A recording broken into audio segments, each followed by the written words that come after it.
आपको श्रीनगर लिए चलते हैं, जहां से एक और बड़ी खबर सामने आ रही है। और बड़ी खबर ये कि नेशनल कॉन्फ्रेंस अपने चुनिंदा नुमाइंदों का अहम तरीन इजलास तलब कर रहा है। और रात देर गए नेशनल कॉन्फ्रेंस के नायब सदर और रियासत यूनियन टेरिटरी के वजीर आला उमर अब्दुल्ला ने अज खुद मेंबरान को दावतनामे भेज दिए हैं। नेशनल कॉन्फ्रेंस ने लेजिस्लेटर्स मीटिंग तलब की है और ये मीटिंग जो है ये 3 जून को सुबह 10 बजे उमर अब्दुल्ला की रिहाइशगाह पर तलब की गई है। बड़ी खबर, उमर अब्दुल्ला ने नेशनल कॉन्फ्रेंस लेजिस्लेटर्स का इजलास तलब किया है।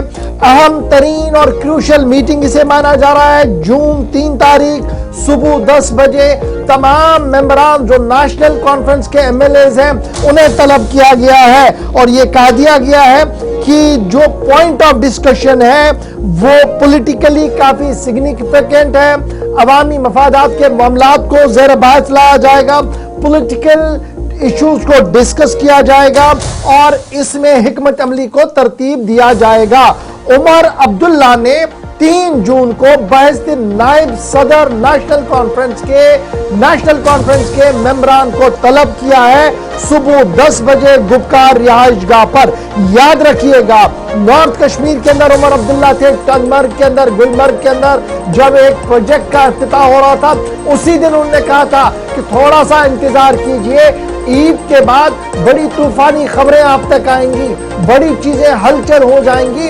और इतलात और खबरों के मुताबिक रात देर गए नेशनल कॉन्फ्रेंस के नायब सदर और यूनियन टेरिटरी जम्मू कश्मीर के वजीर आला उमर अब्दुल्ला ने आज खुद तमाम मेंबरान को दावतनामे इरसाल किए रात को। और north Kashmir, south Kashmir, central Kashmir और जम्मू से जो मेंबरान नेशनल कॉन्फ्रेंस के हैं उन्होंने इस बात की तस्दीक किया कि उमर अब्दुल्ला के दस्तखत से बना हुआ दावतनामा उन्हें मौसूल हुआ है, जिसमें ये बात इशारतन कही गई है कि सियासी अमूरात पर और अवामी मफादात के मामलात पर तबादले ख्याल होना है। याद रखिएगा अब क्या होना है यह आने वाला वक्त बताएगा, लेकिन 2 चीजें बड़ी इंपॉर्टेंट है। स्टेटहुड को लेकर नई दिल्ली में जो सरगर्मियां थी वो 50-50 वाला मामला है, लेकिन जो रियासत को कामकाज करने के लिए इख्तियारात चाहिए रियासत की हुकूमत को, वो अभी भी इल्तिवा में है। लेफ्टिनेंट गवर्नर का दफ्तर और उमर अब्दुल्ला साहब का दफ्तर उस पर कहीं पर भी अभी नहीं पहुंचा है। बावसूख जरा से उसमें कुछ तब्दीलियां हो रही हैं और कहीं पर शायद उस पर कंसेंसस बनाने की कोशिश की जा सकती है। सीधे हम अपने पॉलिटिकल कमेंटेटर के पास चलेंगे।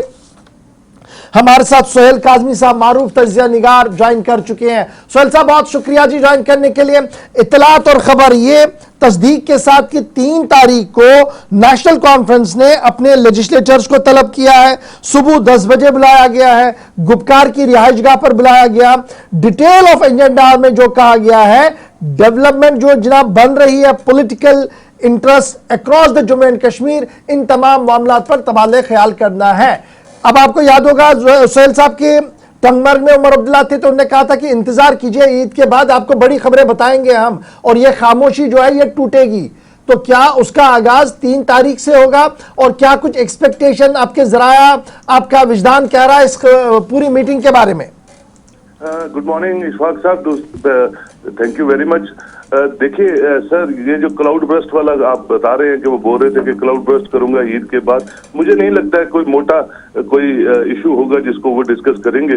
देखिए ट्रस्ट डेफिसिट तो है सरकार के अंदर भी और एलजी ऑफिस के अंदर भी, और ये रायका जो इंसिडेंट जम्मू में हुआ उससे तो बहुत सी चीजें सामने एक्सपोज हो गई कि सरकार जो है वो टूथलेस है, वो बिल्कुल उनके पास पावर्स नहीं है, इख्तियारात नहीं है और कोई तरीकाकार नहीं है। फॉरेस्ट मिनिस्टर वहां जाता है, इवन कि उनके साथ एक फॉरेस्ट का एक इंसान भी डिपार्टमेंट का नहीं होता है, और डिपार्टमेंट की तरफ से जो चीजें उन्होंने बताई कि भैया ये फॉरेस्ट लैंड थी, ये इंक्रोच थी और ये हाई कोर्ट के ऑर्डर से हुआ, तो ये सब चीजें आपके सामने हैं। मुझे लगता है ऑर्गेनाइजेशन स्ट्रक्चर को किस तरह से मजबूत किया जाए, और बिजनेस रूल जो बार बार ये बोल रहे हैं, बिजनेस रूल 2 साल से ऊपर हो गए, वो बिजनेस रूल आ नहीं रहे हैं।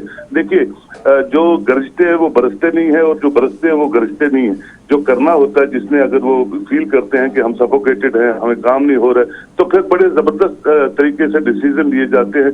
डिसीजन इस तरह का भी हो सकता है कि जो मैंडेट लोगों ने जम्मू कश्मीर नेशनल कॉन्फ्रेंस को दिया है और जिस तरह की ऑब्स्टेकल्स उनको आ रही है, उसके लिए दो ही रास्ते होते हैं, या तो आप सरकार से एकदम छोड़ दीजिए, और जो बीच में इनकम्बेंसी फैक्टर भी आप सुन रहे हैं कि जनाब कुछ लोग टूट रहे हैं, कुछ लोग छोड़ रहे हैं नेशनल कॉन्फ्रेंस को। मुझे लगता है उन चीजों को जोड़ने के लिए, उस चीज की स्ट्रेंथ बताने के लिए, यहाँ एक अपना जो स्ट्रॉन्ग जो फुट होल्ड है उसको दिखाने के लिए मीटिंग है। इससे ज्यादा मुझे लगता नहीं है कि इसमें कुछ ज्यादा कोई जो डिसीजंस हैं वो सामने आएंगे सर।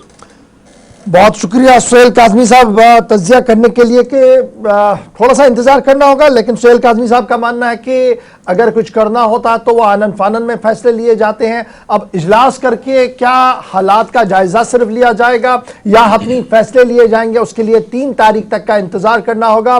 नेशनल कॉन्फ्रेंस के मुंतखब MLAs का अहम तरीन इजलास 3 जून को तलब किया गया है, सुबह 10 बजे यह तलब किया गया है और मकाम होगा जनाब उमर अब्दुल्ला साहब की रिहाइशगाह। देखना होगा कि यहां से क्या कुछ इस पिटारे से बाहर आएगा।